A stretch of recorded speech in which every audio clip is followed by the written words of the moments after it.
Futbol meydanında hər kəs qol vuranları xatırlayır, ancaq bəzən oyunun taleyini səssizcə, səhnənin arxasında dayananlar dəyişir. Məsələn, Yan Zommer kimi.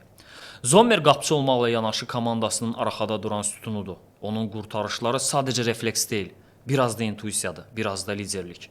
Boyunun çox da hündür olmamasına baxmayaraq, əvəzsiz çevikliyi, yer tutma bacarığı və oyunu oxumağı ilə Avropanın ən etibarlı qapıçılarından biri kimi tanınır.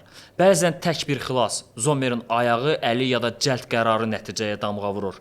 İsveçrə millisində illərlə sabit performans göstərməsi, Borussia Mönchengladbachda liderlik rolu, daha sonra Bavariya kimi təzyiqli bir komandada çətin anda meydana çıxması, bütün bunlar onun xarakterindən xəbər verir.